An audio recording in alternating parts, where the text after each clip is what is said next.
භාග කොටස් දෙකකට කඩන්න පුළුවන් සමාවර්ත දශම සහ අන්ත දශම කියලා.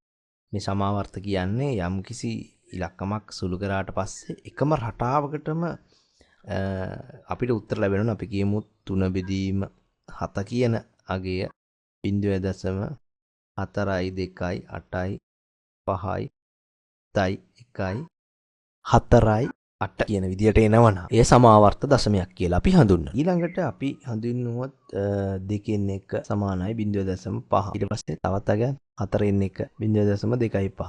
මෙය අන්ත දශම කියලා අපි හඳුන්වනවා. දැන් මේ දෙකටම අයත් නොවන සංඛ්‍යාවක් තියෙනවා. දැන් මේ දෙකටම අයත් නොවන සංඛ්‍යාවක් බලමු මේ මොනවද කියලා. මෙන්න මේ මූල වලින් එන මූල 3.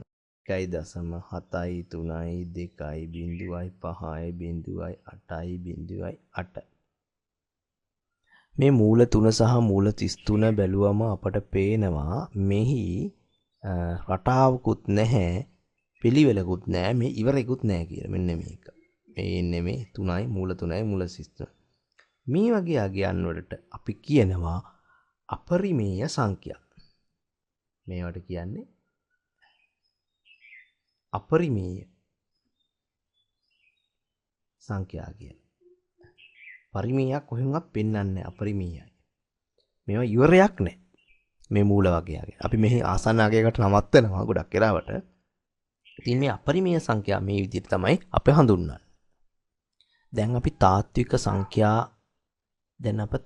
සංඛ්‍යා R සංකේතයෙන් පෙන්වලා අපි ඉගෙන ගත්ත මේ සංඛ්‍යා ඉගෙන ගමු කොහොමද කෙටි සටහනකින්, කියන්නේ මේ වැටි සටහනකින් කොහොමද ඉගෙන ගන්න කියලා. දැන් පරිමේය සංඛ්‍යා කොටස් දෙකකට බෙදෙනවා, නිකිල සහ භාග ලෙස. අපි දන්නවා නිකිල බෙදෙන කොටසකට යනවා පූර්ණ සංඛ්‍යා, ධන සංඛ්‍යා කියලා. ඉසඩ් වලින් ඒ පෙන්වනවා. ඊළඟට භාග බෙදෙනවා. මෙහිදී අපට හොඳින්ම පේනවා සමාවර්ත දශම සහ අන්ත දශම කියලා. සමාවර්ත දශම කියන්නේ මෙන්න මේ විදිහේ 3 බෙදීම 7 වගේ අගයක් ආවට පස්සේ එයට එනවා මේ සමාවර්ත දශම වල එක්තරා රටාවක. ඔබට මම හිතන්නේ කලින් මේ පාඩමේදී මම කියන්නවා 0.4යි 2යි 8යි 5යි 7යි 1යි ආයි 4යි 2යි 8යි ওই විදිහට යන සමාවර්තයක් විදිහට යන ඒවා එක. ඊළඟට අන්ත දශම කියන්නේ 0.5 0.4 එක වගේ මෙන්න මේ විදිහේ කොටස් කෙලින්ම එය එක තැනකින් නවතිනවා. 0.5 එතනින් නවතිනවා. 0.1යි 2 0.2යි 5 එතනින් නවතිනවා. එය අන්ත දශම.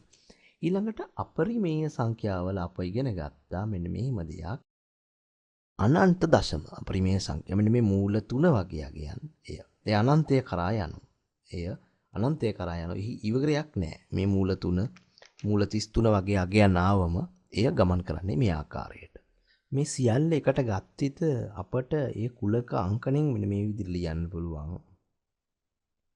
n z කියන එක උපකුලකයක් වේ n වල. ඊටසේ i උපකුලකයක් කියනවා q වල. තවත් කුලකයක් කියනවා r වල කියලා. මේ ආකාරයට දකින්න පුළුවන්. මේක ගලාගෙන යන ආකාරය. මෙන්න මේ විදිහටයි මේ ගලාගෙන යන්නේ. මේ කුලක අංකණයෙන් ලිව්වම මේ උඩ මේක තාත්වික සංඛ්‍යා කුලකය r වලින් පෙන්වනවා. එහි උපකුලකයක් තමයි පරිමේය සංඛ්‍යා කුලකය. ඊළඟට නිකිල එහි කුලකයක්.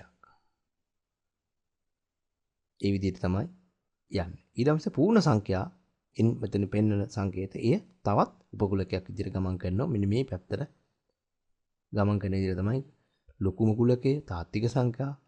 එහි උපකුලකයක් q කියන පරිමේය සංඛ්‍යා. ඊට පස්සේ z කියන නිකිලෙහි තවත් කුලකයක්. ඊළඟට පූර්ණ සංඛ්‍යාවෙන් පෙන්වන ඒවා තවත් උපකුලකයක් වේ කියලා කුලක අංකණේ මෙය පෙන්වනවා. මෙහිදී කුඩාම තැන මුලිනුත් විශාලම තැන දකුණු පැත්තට බරව අගිනුත් ලියන විදිහට තමයි කුලක අංකණයෙන් මෙය සඳහන් කරන්නේ.